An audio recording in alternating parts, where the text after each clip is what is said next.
ईश्वर वस्तुतः है, इसे प्रमाणित करने वाला कोई चाहिए। आजकल विज्ञान और वैज्ञानिकता की बड़ी चर्चा समाचार पत्रों में निकलती है। जब कोई घटना घटित होती है तो ये पढ़कर के बड़ा आश्चर्य होता है कि वैज्ञानिक इसे नहीं मानते। वैज्ञानिक का क्या अर्थ होता है? विज्ञान शब्द तो बड़ा ही व्यापक है और वो विज्ञान शब्द का अर्थ ये नहीं है कि किसी ने विज्ञान की किसी शाखा में या किसी विशेष संदर्भ में कोई शोध किया और उसके प्रति उसमें उसका जो ज्ञान है। तो अब जैसे एक चिकित्सा विज्ञान वाला व्यक्ति है, तो चिकित्सा विज्ञान वाला व्यक्ति जो है वो शरीर के रोग और चिकित्सा के संबंध में वह वैज्ञानिक है। पर इसका अर्थ ये नहीं है कि वो चूंकि विज्ञान का छात्र रह चुका या विज्ञान की कोई परीक्षा पास कर लिया, इसलिए वो जो कुछ कहता है और करता है वो सब वैज्ञानिक है। बल्कि जो योग्य होते हैं का वो तो कभी अपने विषय से हट करके बोलना ही नहीं चाहते। वो तो ये कह देते हैं कि मेरा यह विषय है, मेरी यह जानकारी है और उसके अनुकूल मेरा ये निर्णय है। तो वस्तुतः ये जो वैज्ञानिक शब्द का आज अनावश्यक प्रयोग है और पढ़ करके समाचार पत्रों में सचमुच लोग ये समझ लेते हैं कि ये जो कुछ कह रहे हैं वैज्ञानिक हैं और वैज्ञानिक हैं तो इनकी बात बड़ी प्रामाणिक है। वही ईश्वर की सत्ता यदि आप मानना चाहते हैं तो क्या कोई वैज्ञानिक आज तक ऐसा हुआ है कि जिसने प्रमाण पत्र दिया हो कि ईश्वर है? उन जिन माध्यमों के द्वारा किसी वस्तु की सत्ता को मानता है, स्वीकार करता है, का उसका तो कोई प्रमाण उसके पास नहीं है। तो इसका अर्थ है कि अगर आधुनिक विज्ञान के रूप में जो कुछ कहा जाता है अगर हम उसे प्रामाणिक माने तो हम तो ईश्वर की सत्ता को अस्वीकार करने के बाद ही वैज्ञानिक वृत्ति वाले व्यक्ति माने जाएंगे। इसलिए वस्तुतः विज्ञान शब्द बड़ा व्यापक है। भगवान तो विज्ञान के द्वारा ही जाने जाते हैं। भगवान की जब स्तुति की जाती है तो बार बार यह शब्द कहा गया। भगवान के लिए आप पढ़ते हैं, ज्ञान गम में जय रघुराई, हे प्रभु श्री राम भद्र आप ज्ञान के द्वारा जाने जाते हैं। अनेक प्रसंगों में वेदांत वेद्यम विभुम, भगवान वस्तुतः ज्ञान के द्वारा ही जाने जाते हैं। विज्ञान के द्वारा ही उन ईश्वर के स्वरूप का भान होता है और स्वयं भगवान जो है उनके लिए तो शब्द ही यही आता है। विज्ञान धामा उभौ, भगवान राम लक्ष्मण क्या है? दोनों साक्षात विज्ञान के धाम। तो इसका अर्थ ये हुआ कि वस्तुतः जो वास्तविक वैज्ञानिक है वह तो इस विषय में बोलने की धृष्टता ही नहीं करेगा क्योंकि वह उसका विषय है। उस विषय में उसने कोई शोध नहीं किया है, उस विषय में उसकी कोई साधना नहीं है और ऐसी स्थिति में इससे बढ़कर के अवैज्ञानिक बात कुछ हो ही नहीं सकती है कि जो जिसका विषय नहीं है उसमें वह हस्तक्षेप करे या बोलने की धृष्टता करे। उसको सर्वदा अपनी ही सीमा में रह करके यदि वह बोलता है तो सच्चे अर्थों में उसे हम वैज्ञानिक वृत्ति कहेंगे। तो जो ईश्वर का विज्ञान है उसका वैज्ञानिक कौन है?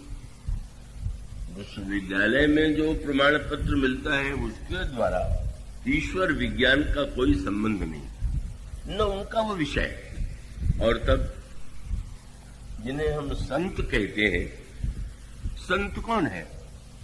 कि जो वस्तुतः ईश्वर का जो विज्ञान है वो तो विज्ञान शब्द इसीलिए बार बार अनेक शाखाओं के लिए, जैसे जब कहते हैं कि ये इस विषय का विशेषज्ञ है, इस विषय का विशेषज्ञ है, तो ये जो अदृश्य सत्ता ईश्वर की है उसका वैज्ञानिक और उस वैज्ञानिक को प्रयोग के रूप में स्वयं साकार करने वाला। साहब जी भी आप क्या करते हैं? औषधि कोई व्यक्ति बनाता है, पर बनाने के बाद आप विश्वास कर लेते हैं कि हाँ यह विषय का विशेषज्ञ है, इसने औषधि बनाई है, और आप रोग होने पर वो विश्वास पूर्वक ही तो दवा खा लेते हैं। क्या आप विज्ञानशाला में जाकर के स्वयं प्रयोग करते हैं क्या? स्वयं देखते हैं क्या? और इसका उत्तर यही है कि अंततो गत्वा जो जिस विज्ञान का विशेषज्ञ है हम उसको ही प्रामाणिक मानते हैं। और इसलिए ईश्वर की सत्ता या मूर्ति की पूजा, इसका विज्ञान सबसे बड़े वैज्ञानिक उसके कौन है आप जानते हैं? प्रहलाद जी महाराज। भगवान ने यह वाक्य कहा विभीषण से कि विभीषण, मैं जो अवतरित होता हूं, मेरे अवतरित होने पर भले ही संसार के व्यक्तियों को उसका लाभ मिलता हो, पर मैं अवतार तो क्यों लेता हूं? प्रभु का वाक्य है, तुम सारिखे संत प्रिय मोरे, धरो देह नहीं आनने होरे। तुम जैसे संतों के कारण ही मैं अवतरित होता हूं। और इसको अनेक दृष्टांतों के द्वारा गोस्वामी जी ने स्पष्ट करने की चेष्टा की है, समझाने की चेष्टा की है। आज जैसे तर्क वितर्क विज्ञान के नाम पर होता है, गोस्वामी जी के समय भी ऐसी विकृतियां थी, ऐसी खंडनात्मक प्रवृत्ति वाले व्यक्ति थे कि जिन्होंने मूर्ति पूजा या इन वस्तुओं का विरोध किया, उन्होंने खंडन किया। और तब गोस्वामी जी ने जो एक बड़ा सार्थक उत्तर दिया, और उस सार्थक उत्तर में उन्होंने कुछ क्रम की ओर कुछ जो संकेत प्रस्तुत किए, तो उसको प्रहलाद के संदर्भ में, और उस संदर्भ में इसलिए भी वह बड़े महत्व की वस्तु है। श्री रामचरितमानस में प्रसंग आता है, श्री भरत चित्रकूट जा रहे, देवता बड़े चिंतित। क्यों? उन्हें ऐसा लगता है कि श्री राम तो मर्यादा पुरुषोत्तम हैं, पर जितने मर्यादा पुरुषोत्तम हैं उतने ही प्रेमिल स्वभाव के, कृष्ण ही स्वभाव के। और भरत का जो प्रेम है वो तो अद्भुत है देखिए। तो कहीं ऐसा न हो कि वो मर्यादा की रक्षा के लिए वन में तो चले गए, और श्री भरत यदि आग्रह करें कि आप लौट चलिए तो लौट जाए। और तब उन लोग सोचने लगे क्या किया जाना चाहिए, और उनको एक ही उपाय उनके ध्यान में आया कि कोई ऐसा उपाय किया जाए कि जिससे श्री भरत और श्री राम का मिलन न हो। भरत ही राम ही भेंट न हुई, किंतु उनका सौभाग्य था, और सौभाग्य ये था कि उन्होंने अपने विचार को क्रियान्वित नहीं किया। उन्होंने देखा अपने गुरुदेव बृहस्पति की ओर, इंद्र को और देवताओं को यह देख करके बड़ा आश्चर्य हुआ कि बृहस्पति जी के मुख पर चिंता का कोई चिन्ह दिखाई नहीं दिया। और तब इंद्र से नहीं रहा गया, और इंद्र ने कहा कि गुरुदेव आप चिंतित नहीं है, देखिए ना, यदि श्री भरत का श्री राम से मिलन हुआ और श्री भरत ने श्री राम से लौटने के लिए कह दिया, तो क्या आपको यह लगता है, क्या आपको ये प्रतीत होता है कि प्रभु मर्यादा के नाम पर अयोध्या नहीं लौटेंगे? क्या आपको ये नहीं लगता कि श्री भरत जो है कि बात मान करके प्रभु लौट जाएंगे? तो बृहस्पति जी ने कहा मेरे मन में तो कोई संदेह ही नहीं, अगर भरत कहेंगे तो तुरंत लौट जाएंगे। तो महाराज आप चिंतित नहीं क्यों है? और उन्होंने ये कहा कि आप सोचिए, भगवान ने हम लोगों के लिए अवतार दिया, बहुत सुंदर प्रसंग है, और हम लोगों का कार्य तभी संपन्न होगा जब रावण का वध होगा। तो श्री राम को वन जाने की योजना हमने बनाई कि जिससे वे वन में जाए और अंत में रावण का वध हो और देवताओं का संकट दूर हो। अब अगर श्री भरत भगवान के उद्देश्य में बाधक बन रहे हैं और वे श्री राम को लौटा ले आते हैं, तब तो फिर जो अवतार का उद्देश्य है वही पूरा हो जाएगा, अधूरा रह जाएगा। बृहस्पति को हंसी आ गई। उन्होंने कहा, अच्छा आप लोग ये समझते हैं कि भगवान आप लोगों के लिए अवतार लेते हैं, और तब मानो यूं आप दृष्टांत के रूप में देखें कि जब आप गाय का दूध पी रहे हो तो आप क्या सभी अधिकांश लोग दूध पीते, पर दूध पीते समय अगर आपको ये गर्व हो जाए कि गाय तो हमारे लिए दूध देती है, तो इससे बढ़कर के तो विवेक कोई हो ही नहीं सकता। गाय बिल्कुल आपके लिए दूध नहीं देती है। आपसे गाय को उस अर्थ में आपके प्रति उसकी कोई ममता नहीं है। आपने देखा है कि गाय से दूध पाना हमारा स्वार्थ है, पर हमें ज्ञात है कि गाय का जो दूध है वो व्याप्त है, और उस व्याप्त दूध को पहले तो स्तन में आना चाहिए, और स्तन में आने के पश्चात फिर उसके बाद का वो दूध हमें प्राप्त होगा।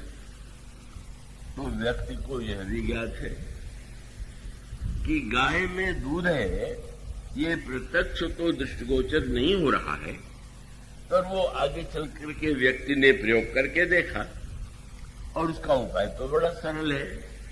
वो बछड़े को सामने कर देता है, और बछड़े को देख करके गाय में जो उमड़ता है वात्सल्य, अपने बछड़े के प्रति जो प्यार उमड़ता है, उससे उसके स्तनों में दूध उमड़ाता है। और तब आप पहले बछड़े को आगे कर देते। अब ये बात ये आप पर है कि आप कितना बछड़े को पीने देते हैं और कितना अधिक अपने लिए रखने की चेष्टा करते हैं। अच्छी बात तो यही कि अधिक से अधिक पीने के लिए बछड़े को दिया जाए, पर वो स्वार्थी व्यक्ति के लिए तो संभव नहीं हो पाता। वही दृष्टांत तो भगवान के संदर्भ में भी कहा गया है। बछड़े के लिए गाय ने दूध दिया और आपने उसको लेकर के अपना काम चलाया, तो गाय ने बछड़े के लिए दूध दिया, आपके लिए नहीं। आपका काम चल गया है। इसी प्रकार से बृहस्पति ने देवताओं से कहा, अच्छा ये बताओ, रावण के का अत्याचार जो है कितने वर्षों से हो रहा है, तुम्हारे लिए भगवान को, अगर भगवान तुम्हारे प्रति इतने कृपालु होते तो जो ही रावण का अत्याचार प्रारंभ हुआ त्यों ही वो अवतार ले लेते। और तब उन्होंने दृष्टांत प्रहलाद कर दिया। उन्होंने कहा मत भूलो सतयुग का इतिहास। क्या रावण के भी पहले सतयुग में हिरण्यकश्यपु का जन्म हुआ, और हिरण्यकश्यपु तो इतना महान प्रतापी था कि उसके ऐश्वर्य, उसकी शक्ति, उसकी सामर्थ्य जो का वर्णन जो किया गया है श्रीमद् भागवत में, वो तो अद्वितीय है। तो वस्तुतः हिरण्यकश्यपु तो रावण की अपेक्षा भी न जाने कितना अधिक से अधिक शक्तिमय ऐसा वो दिव्य व्यक्ति था। अब उस हिरण्यकश्यपु ने सारे विश्व पर अधिकार कर लिया, स्वर्ग पर अधिकार कर लिया, और हिरण्यकश्यपु ने यह घोषणा की ईश्वर नहीं है। और उसके पीछे उसका ये दावा था कि तुम लोगों ने तो सुनकर के ईश्वर को मान लिया है, मैंने उसे खोजा है। तो एक प्रकार का वैज्ञानिक था हिरण्यकश्यपु भी। कि सचमुच वो उन वैज्ञानिकों की तरह नहीं था कि जो बिना ईश्वर को खोजे हुए ही कहते हैं ईश्वर नहीं। कोई वस्तु नहीं है, उसके लिए भी तो आपको पहले पता लगाना होगा, और तब आप ये कह सकते हैं कि वस्तु नहीं है। तो हिरण्यकश्यपु को जब यह ज्ञात हुआ कि उसके भाई हिरण्याक्ष का वध भगवान विष्णु ने किया है, तो विष्णु भगवान का वध मैं करूंगा, भाई का मैं बदला लूंगा, क्योंकि वह किसी ईश्वर को नहीं मानता। वो मानता है कि विष्णु भी एक शक्तिशाली व्यक्ति हैं, देवता है। जैसे दैत्यों में अनेक शक्तिशाली हैं, उसी प्रकार से देवताओं में विष्णु है, और विष्णु है तो मैं बदला लूंगा। और बदला लेने के लिए वो समस्त ब्रह्मांड में जाने की क्षमता हिरण्यकश्यपु को प्राप्त थी। सारे ब्रह्मांड में उसने देखा, और जब उसे ईश्वर की सत्ता का और विश्व की सत्ता का प्रमाण नहीं मिला तो उसने लौट करके घोषित कर दिया कि मैंने अच्छी तरह से पता लगा लिया है कि ईश्वर कहीं है ही नहीं। पर उसने एक बात और भी कह दिया कि लोगों को कुछ ऐसे अविवेकी होते हैं कि जो किसी न किसी का सहारा ढूंढते हैं और इसीलिए तुम लोगों ने ईश्वर की सत्ता को मान लिया है। तो अगर तुम्हें बिना ईश्वर की सत्ता के रहा न जाता हो तो समझ लो मैं ही ईश्वर हूं। हाँ, वो एक गर्वीला व्यक्ति था भाई, अब तुम्हारा नहीं चलता। कई लोग कहा करते हैं कि ईश्वर को तो लोगों ने डर के मारे मान लिया। तो हिरण्यकश्यप ने कहा कि तुम्हें ईश्वर चाहिए ही तो मैं तो हूं, तुम मेरी पूजा करो, मेरा नाम लो, मेरा जप करो, तो मेरी भक्ति करो। और उस समय वर्णन आता है कि समस्त देवता भी हिरण्यकश्यप की स्तुति करते थे, मुनियों के द्वारा भी हिरण्यकश्यप की प्रशंसा की जाती है। ये है उसकी शक्ति और सामर्थ्य की विलक्षणता। ऐसा वो अद्भुत व्यक्ति था। किंतु कुछ अनोखे खेल संसार में होते हैं जो व्यक्ति की समझ से परे होते हैं, और वह तब हुआ न जाने कितने लाखों वर्ष तक। ऐसा माना जाता है हिरण्यकश्यप की आयु का तो बहुत ही लंबा चौड़ा वर्णन है। वो न जाने कितने वर्षों तक शासन करता रहा और सबको अपनी पूजा करने के लिए बाध्य कर दिया और लोगों के सामने स्पष्ट कर दिया ऐसा कोई ईश्वर नहीं। पर ईश्वर की सत्ता भी तो अनोखी ही। आप अस्वीकार करके भी आपकी ये बाध्यता है कि अंत में वह बिना सामने आए हुए भी अपनी सत्ता को किसी न किसी संकेत के रूप में प्रकट करता है। और उसका सबसे बड़ा संकेत क्या हुआ कि हिरण्यकश्यप के पुत्र के रूप में जिस बालक ने जन्म लिया वह है प्रहलाद। और यह जो प्रहलाद है कि इनके गर्भ में, जब ये मां के गर्भ में थे, हिरण्यकश्यप उस समय गया हुआ था तपस्या के लिए। तो उस समय एक और तो ये कहा गया, वहां पर भी ये जो कथाएं पुराणों में आती हैं बड़ी सांकेतिक है कि इंद्र को ये लगा कि हिरण्यकश्यप जो है वो तो महान दुष्ट है ही, और उसके पत्नी के गर्भ से जो दैत्य उत्पन्न होगा वो न जाने कितना संकट उत्पन्न करेगा, तो इसके गर्भ को ही नष्ट कर दिया जाए। पर देवर्षि नारद संत है, संत ने कहा क्या यही एकमात्र उपाय है नष्ट कर देना? और तब उन्होंने मुनि के आश्रम में, वो हिरण्यकश्यप की पत्नी संतों के आश्रम में निवास करती है और वहां तो निरंतर भगवान की कथा सत्संग इस प्रकार से निरंतर चलता रहता है। और जो गर्भस्थ शिशु है वो शिशु जो है उस पर एक संस्कार पड़ता गया। वह जो मां सुन रही थी वो बालक के अंतःकरण पर प्रभाव डाल रहा था, और तब जिस उस बालक का जन्म हुआ जो महानतम भक्त सिद्ध हुआ। अगर नास्तिकता का सबसे बड़ा प्रतीक हिरण्यकश्यप था तो आस्तिकता का सबसे प्रबल प्रचंड जो जिसने साक्षात्कार कराया वह प्रहलाद। बाप नास्तिक और बेटा आस्तिक, बाप बड़ा बुद्धिमान और बेटा बड़ा भोला। और याद रखिए कि ईश्वर के संबंध में आपकी चतुराई का उपयोग कम है, उसके संबंध में तो जो व्यक्ति जितना सरल है, जो जितना विश्वासी है, जो जितना भोला है, वो भगवान को उतनी ही सरलता से पा लेता है। जिसे रामायण में शब्द वाक्य आया है, मन क्रम बचन छाणी चतुराई भजत कृपा करी है रघुराई। और उसका अभिप्राय यह है कि अब जब प्रहलाद को शिक्षा प्राप्त होती है तो वो जो गर्भ में संस्कार मिला हुआ है वो अन्य बालकों से भी भगवान के नाम की महिमा, भगवान ईश्वर की सत्ता की महिमा और भक्ति का उपदेश देते हैं। किसी तरह से समाचार हिरण्यकश्यप के पास पहुंचता है। हिरण्यकश्यप की जो दैत्य वृत्ति है, जो द्वैत वृत्ति है, वो बड़ी प्रबल है। और सचमुच उसके लिए उसको यह सुन करके बड़ी चोट लगी कि एक बालक जिसका जन्म हुआ उसकी पत्नी के गर्भ से, और वो ईश्वर की भक्ति और ईश्वर के नाम का प्रचार बालकों में कर रहा है।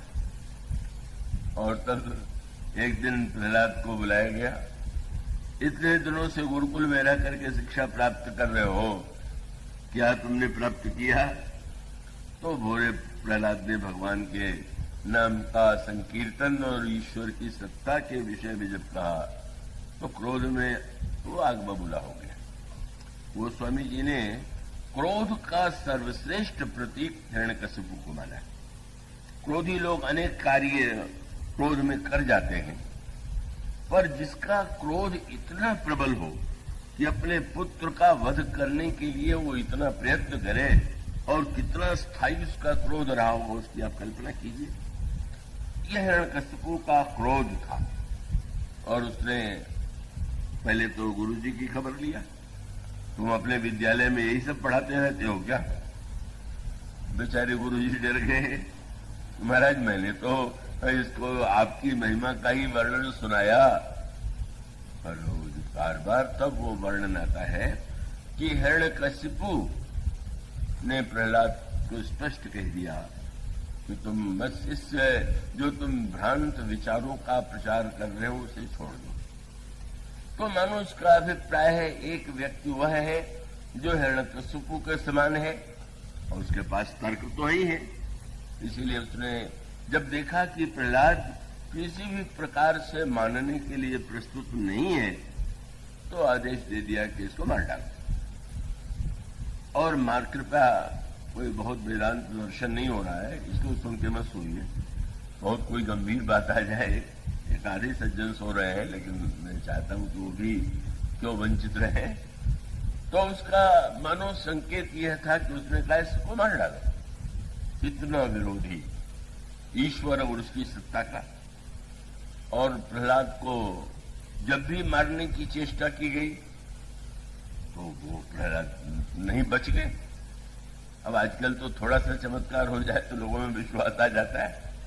जिसने इतनी चेष्टा की और नहीं मरा तो हिरण्यकशिपु को तुरंत विश्वास हो जाना चाहिए कि कोई ईश्वरीय सत्ता होगी कि जिसने इसको बचा लिया।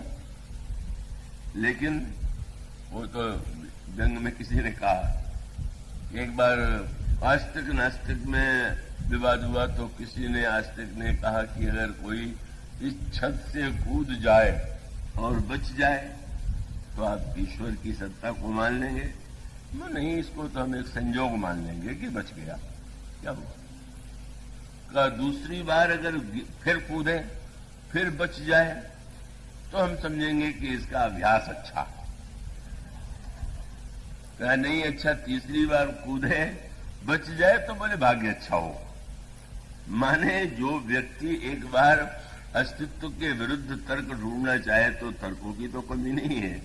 आप किसी वस्तु को अस्वीकार करना चाहें तो अस्वीकार करने के लिए सबसे सरल मार्ग अस्वीकृति, क्योंकि इसमें आपको काटना है। अगर किसी को कैंची देकर के कह दिया जाए कि इसको काट दो तो अनाड़ी भी काट देगा। पर अगर कहा जाए कि काटने के बाद इसका वस्त्र भी सिलना है और सीना भी है तो इस व्यक्ति के शरीर के लिए जैसा वस्त्र चाहिए तो केवल जो दर्जी है वो वही कर पाएगा। इसी प्रकार से ये दो वस्तु है, तर्क और विश्वास। कैंची क्या है? तर्क। ये जो तर्क शब्द बना है वो कर्त को ही एक हमारे यहाँ व्याकरण और संस्कृत साहित्य में नैरुक्त प्रक्रिया है, उसमें शब्दों को थोड़ा भिन्न रूप देकर करके नाम दिया जाता है। जैसे सिंह है तो अब वो सिंह के लिए नैरुक्त व्युत्पत्ति यह है कि हिंस से सिंह को, हिंस को ही सिंह का रूप दे दिया गया। हिंस माने जो कठोर है, हिंसा युक्त है, तो सिंह में जो हिंसा की प्रवृत्ति है तो उसका नाम सिंह हो गया। तर्क, ये जो कर्त है, कर्त कैंची को संस्कृत में कर्त कहते हैं, तो कर्त जो है उसी के द्वारा तर्क शब्द बना दिया गया है। तर्क काटता है और काटना आवश्यक भी है। काटना कोई दोष नहीं है, काटना कोई अवगुण है, ऐसा नहीं है। लेकिन अगर केवल काटना काटने के लिए ही हो जाए तो या तो कपड़े का सत्यानाश कर देगा, या किसी की जेब काट करके उसका ही बोझ हल्का कर देगा। और उसका अर्थ ये है कि देखिए ना, दर्जी पहले काटता है और काटने के बाद फिर सीता है। तर्क के द्वारा आप काटिए, बुद्धि के द्वारा, पर विश्वास के द्वारा सीना भी तो सीखिए, जोड़ना भी तो सीखिए। अब उस वस्त्र का उपयोग तो तभी होगा ना कि जब काटने के बाद वह कलापूर्ण ढंग से कैसा सुंदर जोड़ देता है, जो व्यक्ति प्रसन्न होता है उसको धारण करके। तो ये तर्क और विश्वास एक दूसरे के अगर विरोधी होंगे तो अकल्याणकारी होंगे, और तर्क और विश्वास यदि एक दूसरे के पूरक होंगे तो कल्याणकारी होंगे। इसी का संकेत भगवान शंकर और सती जी के चरित्र में और भगवान शंकर और पार्वती जी के चरित्र में दृष्टिगोचर